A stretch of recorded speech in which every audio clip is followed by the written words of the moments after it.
Welcome to Sistah's Conversations podcast with your hostess, Letrise Carter. We feature interviews in literary, film, and television, as well as real topics that impact the Black community. Welcome to Sistah's Conversations podcast with Letrise Carter. Today, my podcast is very special. As you guys know, every week we do a different topic. And this week, we're going to be talking about mental health and physical health in the Black community. And my special guest today is going to be Dr. Shola. And I'll get a little bit more about her in a minute. But I just kind of want to give you guys a little bit about what we'll be focusing on. According to the World Health Organization, WHO, 1 in 4 people will struggle with a mental illness at some point during their lives. And in the African American community, mental health issues are often compounded by psychological stress of a systematic racism system. So we're going to dive into this today and talk with my special guest, Dr. Shola, and welcome to the show. Hi. It's a pleasure to have you again. Thank you. Oh, you're so welcome. Very much. It's lovely. Absolutely. So tell our listeners a little bit about you as to why why you are an expert in this area of physical and mental health. Hello, everybody. My name is Dr. Shola Ezeokoli. I am a physician, internal medicine physician, triple licensed in 3 countries. I have a coach who always introduces me like that. I'm like, he's like, she's licensed on 3 continents. Yes, I studied medicine in Nigeria, practiced in England, and I practiced in the US until my retirement last year. And I am also a life coach. And of course, as a life coach, you run up against, mental issues, mental stress. And on more than one occasion, I have had to, refer a client or 2 to say, hey, maybe you should talk about seeing another professional in addition. Maybe you should think about seeing a therapist. Maybe you should think about seeing a psychologist. Maybe you should even think about seeing a psychiatrist. So mental health issues are definitely prevalent. I think they're on the rise, especially with what's going on now with the pandemic. So, talking about mental health issues is something we have to do. We have to get to a point where we are destigmatizing mental illness, the same way we've destigmatized everything else. Mm-hmm. Because if there's shame surrounding something, people hide and they don't go forth to get the help that they so desperately need. Mm-hmm. Absolutely. And talking about the stigmatism, mental health in the Black community is like a taboo subject. So what can we do to get more people talking about it so we can get rid of that taboo, that stigma? Well, so, things like this, things like Sistah's Conversations. You'll be surprised at who will listen to a conversation you're having, mm-hmm. to where, so people have this. Also sharing our stories, our personal stories, mm-hmm. not acting as if we have everything together. Mm-hmm. I say this a lot. We need, as a group, Black women, we need to reject the strong Black woman label. Yes. Now, I'm not saying don't be strong, because I remember I posted this on Facebook and people are like, well, women have to have strength, blah, blah, blah. I'm like, listen to me. This is not what I'm saying. I'm not saying women don't have to have strength. We know you have strength. We know you're strong. That's not even in question.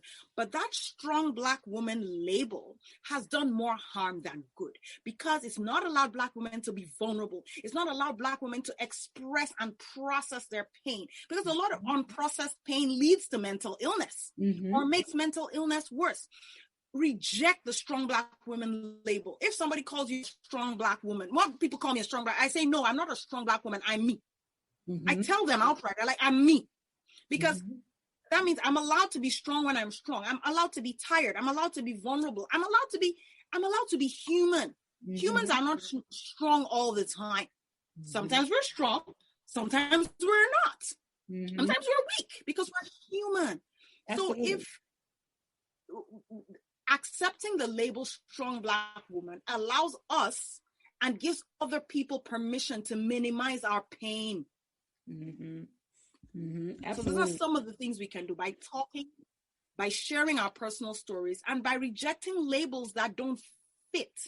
You know, you're more than just a strong Black woman. You're a multifaceted Black woman, you know, and you're anything you want to be. You're you. You know? Absolutely. That strong Black woman thing it can be actually dangerous and dehumanizing in many contexts. I agree with you. I agree with you on that. Now, we are in a global pandemic, and we have seen an all-time high rate of depression and mental health problems. How do we treat depression and mental health during a pandemic when, you know, most people are confined to their homes? Some people are afraid to go out. It's just, there's so many issues. And then on top of the systematic racism, the inequality, the injustice, it's traumatizing to us that, you know, and that kind of like beats us down mentally, physically, and emotionally. So how do we deal with this? So in addition to the things I mentioned before, sort of coming together and blowing the lid off this whole thing of, oh, well, I'm strong and I have to keep it all together, realizing that, look, we're in a pandemic. This is not a normal situation. So if one day you feel like bursting into tears, then by all means do that.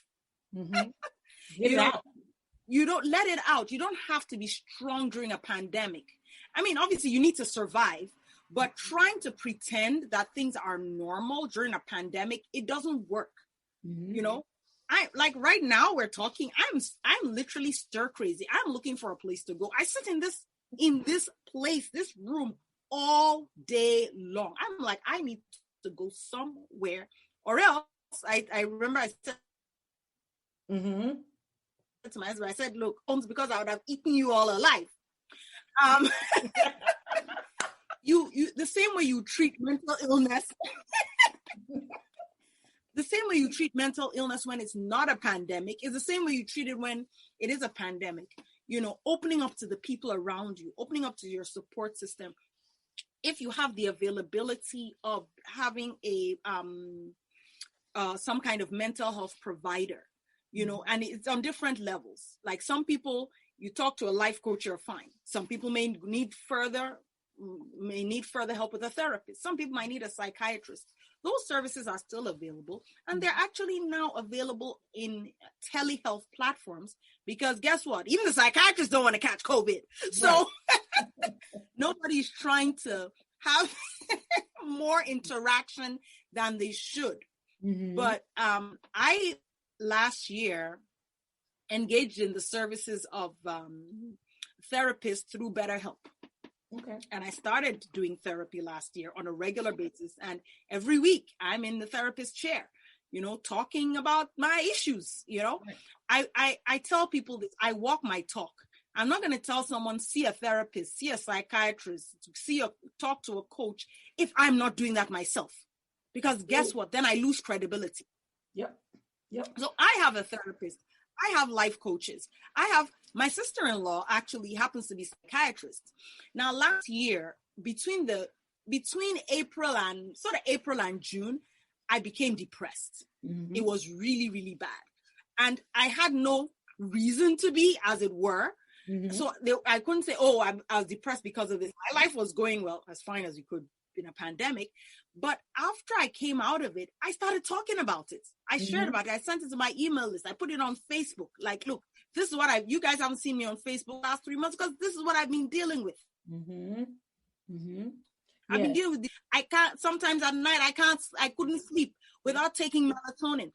When we destigmatize these things, when we talk about them, look, and then people are like, oh, wow, if she can have depression, and well, it's not like she's not walking around with two heads, then, you know, it causes people to look inward and go, you know, and then obviously after I shared my story, people were so supportive and everything. And other people seeing that, it now gives other people permission to come out with their own stories. Yes. So I dare say in the community, we need to, first of all, destigmatize our own individual selves and come out with our own stories. Now, I am from Nigeria. In Nigeria, we have a saying, don't wash your dirty linen in public, which is the same for the Black community here. I know that. Yes. Because it's similar, right? Yes. You could be with someone who is of the they're talking freely about whatever issues they're going through, but and on some level that helps. It helps. A problem shared is really a problem halved. But in our community, in African communities, it's worse in African communities, believe me. People will say things like, oh, we don't have depression, that's unique. We just have to pray and it'll go away, and things of that nature. But the truth is that depression is very, very real in our communities. The more the more it has power over us. Whereas we blow the lid off it, and that it's funny. When I started talking about what I was going through to my friends, to my psychiatrist, do you know the weird thing? I didn't even want to tell my therapist about it. That's how messed up. Imagine you're paying a therapist, you're depressed, and you don't talk about it. How crazy is that? I mean, just to show how embedded in our psyche this shame around mental illness is. So for me, that's what I decided. I'm going to share about it. And it still feels a bit odd, like, oh my God, you're telling people you were depressed. Doesn't that mean something? No. In fact, if it happens again, I'll probably be telling people while I'm going through it. Right. Like, look, guys, this is what I'm going through now. Because, for example, if I got shot in the leg, and I was in the hospital, you take a big chance. Say, oh, you guys for me, and everybody will be sympathetic. Right. Why don't we do the same for mental illness? True. Very true. Very true. That's very true. That's one person at a time. One person at a time. And there are other things one can do in order to help. So some of the things I did during my episode with depression, I realized that the more I talked to people, especially people who had been through the same, the better I felt. So I started reconnecting towards bundles of, because people were calling me, I was just shut down. So I started responding to their calls one at a time, and then I would feel better. Responding to their texts, talking to people. I started exercising every day. It was summertime, so I would go out for a walk. I'm not talking about go lifting weights and all that. If that's not your jam, that's not your beautiful. jam. That's some type of movement. Yeah. A walk is beautiful. It's liberating, it's freeing, you're outside, you're breathing fresh air, you're getting vitamin D. Low vitamin D2 has been linked to depression. Yes. So getting your vitamins and your supplements, going for a walk, meditating, exercising. It doesn't have to be an exercise regimen like lifting weights. It just, now that it's winter, I go to my bathroom and I jump up and down in front of the mirror. I look very silly, but I'm happy doing that. So exercise actually is exercise. A lot of people exercise to lose weight. Yes. But exercise has less effect on weight loss than it does on your mental health. So I found myself every day I exercise. Every day I meditate. Every day I pray. Every day I connect with my, contemplate my spiritual needs, as it were. So a lot of those things, studies have shown that some of those things have the same efficiency as antidepressant medicine. Which is good, because some doctors are really quick to put you, well, just gonna give you a pill. Just give you a pill. When you literally go take a walk, go exercise, take your vitamin D. Black people, take your vitamin D. Black people, take your vitamin D. We are from Africa, okay? If you're this color, you're from Africa, whatever. Actually, all humans are from Africa, but let's not go there today. Look, you are from Africa, where we have hot sunshine. Not enough to get us our vitamin D. So we need to take the pills. Just take the pills. It's a supplement. Just go buy yourself some. Go to Walgreens, get yourself some vitamin D, and start taking it. Yeah, you know, and you'll feel better, and you wouldn't know why. Like, oh, is it just this vitamin D? Yes, you will feel better. Feel better, sleep better. Your mood will be better. Yes, absolutely. So, are there red flags that we could recognize that someone may be dealing with? We need to deal with us from a. Sorry? I said, are there red flags to recognize when someone may be dealing with depression or mental illness? Because some people depression is silence. Depression is the one that's, I would say, the commonest. You know, in other parts of the world, America is known as the Prozac nation. Really?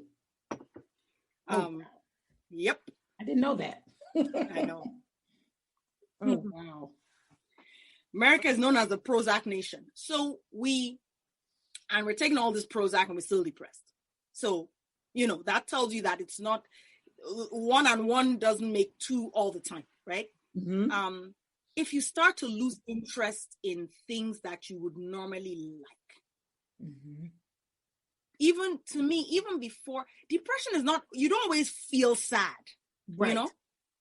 You don't always, sometimes people feel sad, but not always. When you start to lose, maybe you like to talk to friends, all of a sudden you don't want to do that anymore. You love your kids, all of a sudden you don't want to hang out anymore. Things that you like to do. There's a word for it in medicine, we call it anhedonia. It's like you're not interested in anything anymore. That's a huge, big sign, because it's like, okay, I used to like this, now I don't like it anymore. And it's clear cut, right? Yep. You know, that's more, because if you're sad, you might think maybe I'm sad because of the pandemic, or maybe I'm sad because my kids didn't make good grades, or maybe I'm sad because I had a flat tire, right? So there's always life circumstances that can make you sad.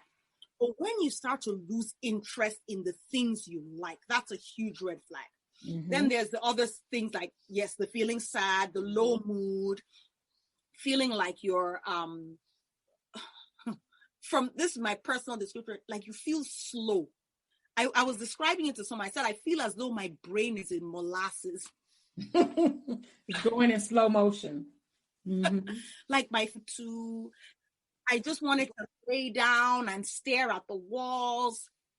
You know, any kind of thing that's, a lot of times, any kind of thing that's out of character for you, it bears talking about. Yes. And what you don't want to get into the depths before you start talking about, like, hey, I'm feeling some type of way. Yeah. You know, it's almost like we have to normalize. It's okay to talk about when you don't feel quite okay. Yes. I'm not okay. Yes. And I went through that when I was going through chemo the first time. I would come home and get on the couch in that same spot and just lay there. And my friend, she's our therapist, and and my daughter told her, Mommy's coming home every day and she's going to that same spot and she's just laying there. And I was sad, but I also came off social media and I stopped writing. Writing didn't excite me. You know, I love writing, and I was like, it didn't interest me. I felt myself going into this dark place, and right away, my friend, she's like, okay, I got to come over. We got to talk this through. I need you to talk about your feelings. And what helped me during that first journey was journaling, because she said, write your thoughts down. It's okay to cry. It's okay to get mad. And I did those things because I went through several phases of depression and grief. Yes. Because I was angry. I was mad at God. I was like, how do you let this happen to me? Why me? You know, that was my biggest thing. And I cried, I screamed, you name it, I did it. But I was going into this little dark place, you know. So talking about it, and I had a great support group, great support of women who made sure they came over just to sit with me so that I didn't feel alone. Because, when you're like you said, this woman who is, we're a Black woman and we have so many things that we do, that we multitask, and so many people depend on us, and you're taking care of everybody else but yourself. When it finally came to me, it was like, what am I going to do? Who's going to take care of me? Yes. Yeah. And it's good to have a support system. It's so important. Every time, with clients, the work I do with clients, I ask them, who's your support system? What are you gonna, who can you depend on? Who can you talk to when you start doing this work or whatever it is you want to do, these goals? Who is in your corner? Because no man is an island. No woman. Absolutely. So we need to lean on our support system without shame. Yes. Not be ashamed. Yes. That was really big, because I was like, I'm the oldest, everybody relies on me. It was, having my daughter, she was like, it was like, it was a new adventure for us, because it was terrifying, because, you don't know what the outcome is. And, one of my doctors and she did that scare tactic. Well, if you don't do this, you're going to die, so, I went into this like shock. Why would you tell a patient that? Don't use scare tactics to get a patient to do chemo. That's, no. That was that. And it hit me mentally, because, it messed with me, So, my mind was like, oh my God, if I don't do chemo, I'm going to die. Imagine. Yeah. Oh. So, yeah. So I see that. Yes, definitely having a tribe and talking to somebody is key. Is definitely key. Why do you think it's so hard for so many African Americans to see a therapist? Because as soon as we tell, I have a lot of friends of other ethnicities. They talk about going to a therapist all the time. It's like a regular thing. Yeah. But if you sit around at a family function and talk about you're seeing a therapist, it's like, what? Why? You don't need to go see a therapist. You just get on your knees and you pray to God, and why is it such with the African American community to not see a therapist?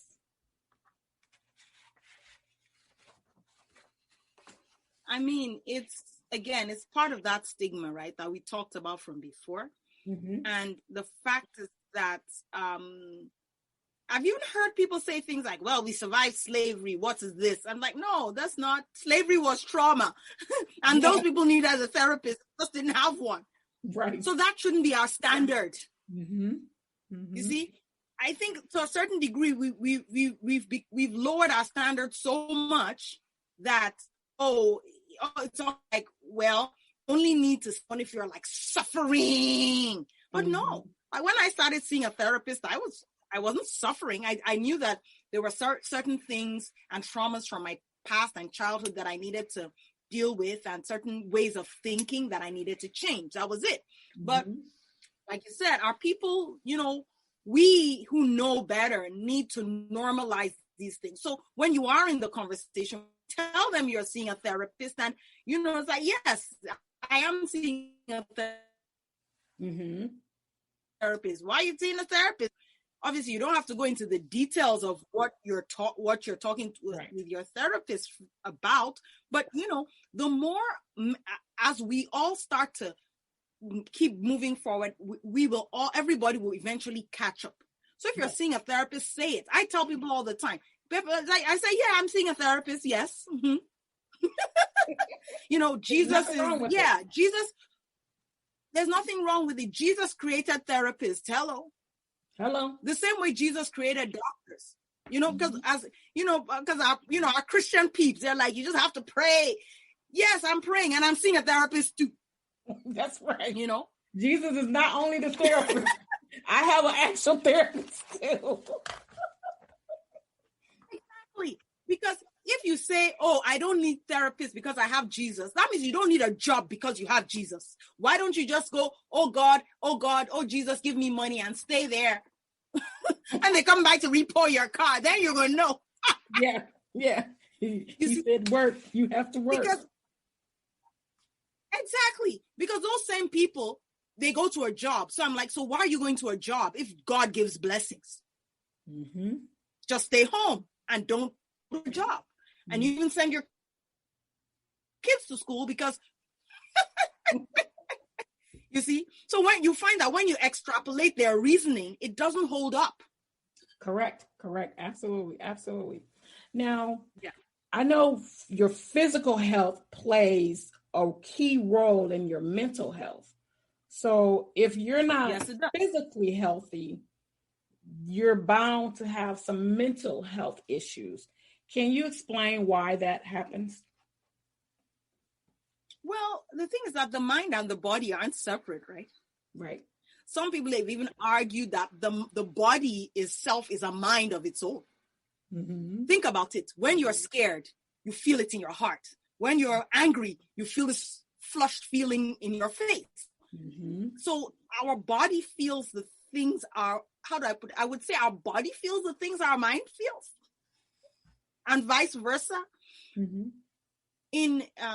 It's a known fact that up to 80% of outpatient conditions can be contributed to or are caused by stress, mental stress. So it's a cycle that feeds into each other. So if you're physically not well, mentally for various reasons, you won't be well. And if you're mentally not well, physically for various reasons, you won't be well.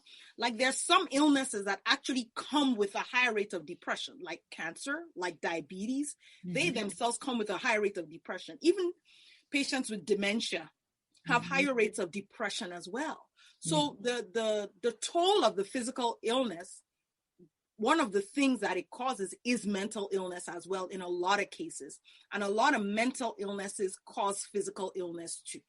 Mm-hmm. So you find people who worry a lot, they have stomach troubles or joint pains and stuff like that. You know, the mind and the body are really not separate. They're one. You know, it's like saying, well, my thumb hurts, but it's just my thumb that hurts. No. When your thumb hurts, you feel it, right? Mm-hmm. Because the mind and the body are not separate, although we like to act as if they're not. So always remembering the fact that the sicker you are, if you're sick in your body in some way, there is that tendency to have depression or anxiety or some type of mental illness. And sometimes the worry over the illness itself give to depression, anxiety. Absolutely. And other illnesses like that. Just even the worry over the illness alone is enough to cause depression. It is. It is. I'm a living witness to that. Absolutely. I know you do a lot with balancing, helping people find balance. How important is it creating a work-life balance, and how does that affect one's overall health and mental being? Okay. Work-life balance. Now, that's for some weird reason, that almost become a controversial topic. Some people like, there's no such thing as work-life balance. Yes, there is. Yeah, because I worked 64 hours last week, and I was exhausted. Mm-hmm. Yeah. You know, you have to be able to take time off from the grind or the work to rest. Line is, you can't work all the time. You're not a machine. Even machines, they put machines off at the end of the day, you know? Right. They turn the machines off, you know? and they service them and they change their batteries and all of that. So if you think of a human being as a living machine, it just stands to reason that living machine needs to be turned off at some point. And needs to be recharged. Its batteries need to be charged, and it needs to be fine. We don't have spare parts for people, but maybe the recharging is taking a vacation or taking rest or sleeping or doing something that detaches you mentally from. Because I work with a lot of docs just because of the way the job is. I actually teach clients techniques of how to detach from work when you're not at work, Do you have to check your work email while you're at home? No, if you don't have to, then shut it off.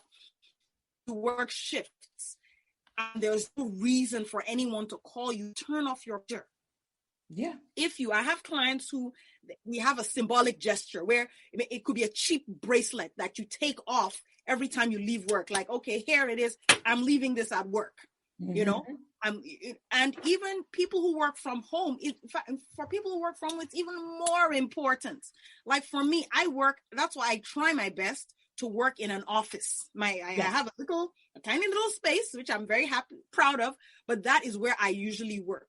And then at the end, I put off my lights, I unplug everything, I leave, and I change into something different to show that I'm done for the day. Because working from home too can be very difficult, where it becomes nebulous. There's almost no closing hours. So you have to create your own closing hours. Again, there are doctors who work from home too because they're doing telemedicine.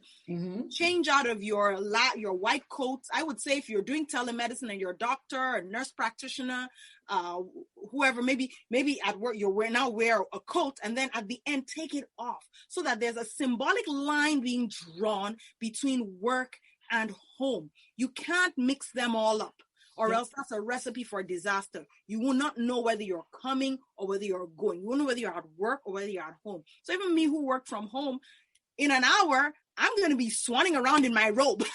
And that's me. I work from home. So I have a separate office, and I literally get up, and when I'm done with work, I literally get up and I go into another room.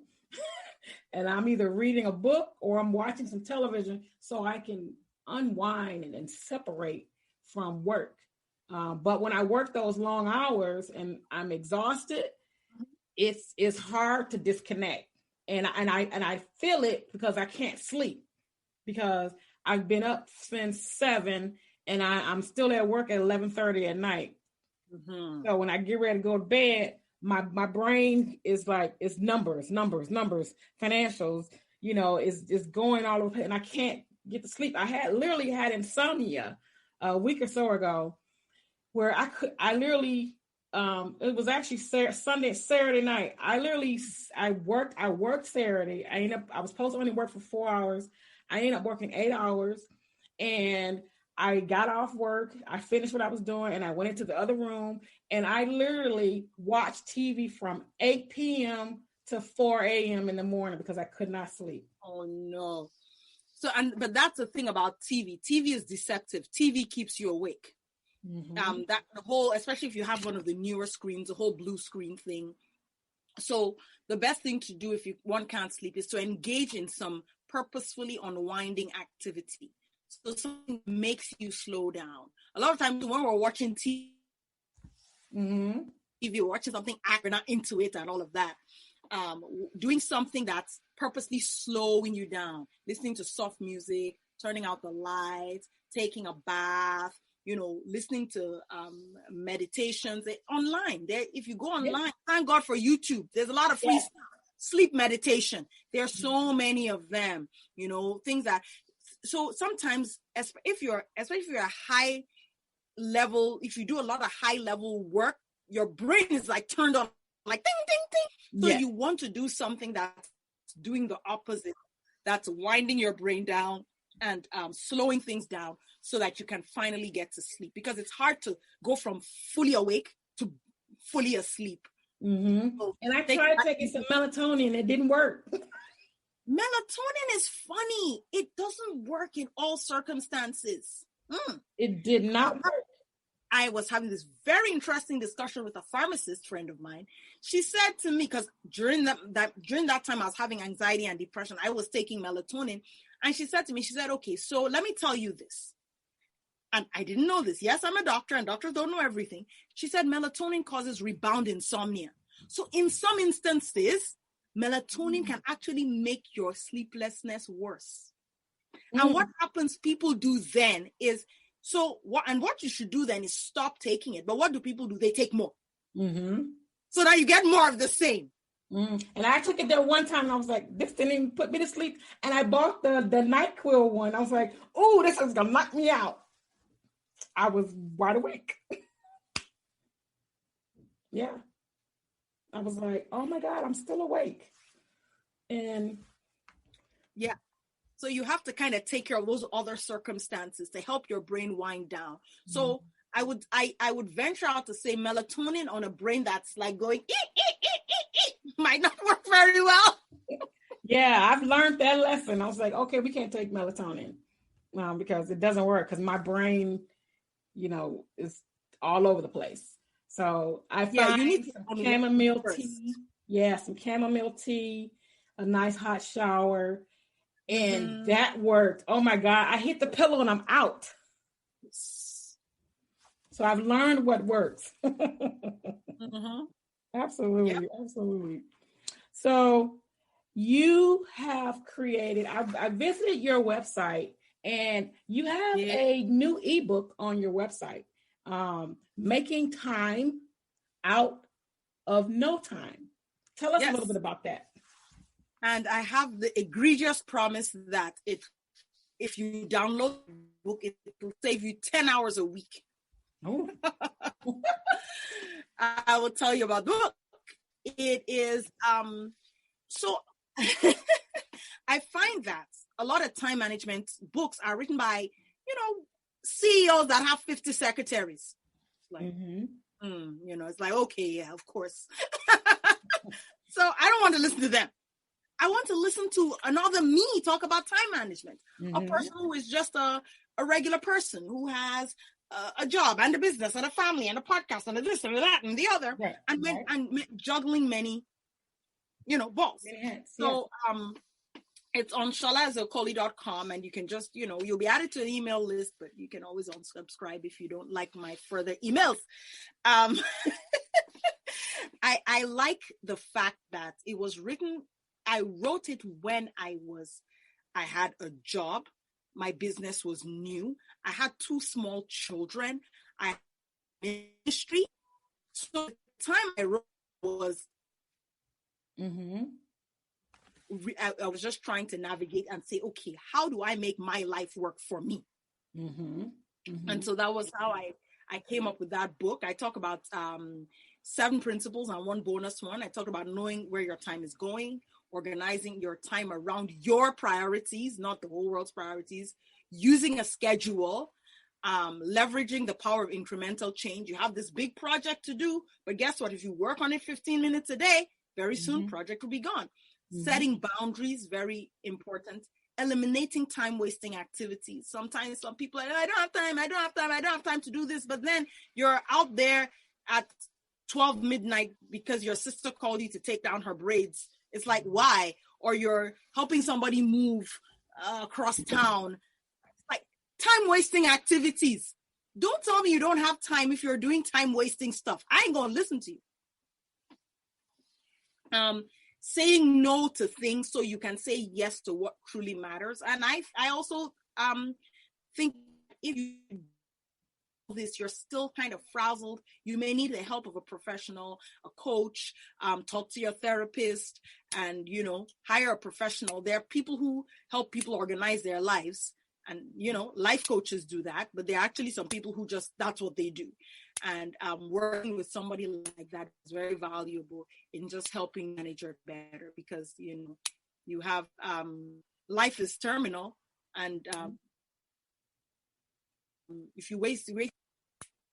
Yeah, absolutely. Life is precious. You can't get time back. You can't get that back. So you can't. No, you can't. You can't get money back, but you can't get time. No. So tell our listeners how they can connect with you, and if they want to talk with you, how they can reach out to you. Absolutely. So my email address is info@sholaezeokoli.com. That's my first name, last name, or just visit sholaezeokoli.com. I'm the only Shola Ezeokoli in the whole wide world. So if you type into Google Shola Ezeokoli, one of my many websites will come up. I really am actually the only Shola Ezeokoli. There's no one else in the world with that name. Interesting. I know. Right? So that way, if you just type in my name, whatever comes up with that is definitely a way to find me. But sholaezeokoli.com, you can reach me through the contact page. Send me an email. I answer my emails. It's just me and my one trusty assistant. So, anyone who sends me an email will get back to them within one business day. Okay.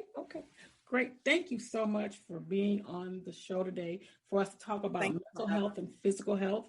It's always great talking to you. I will drop her website information in the podcast group on Facebook, which is Sistah's Conversations Podcast with Letrise Carter.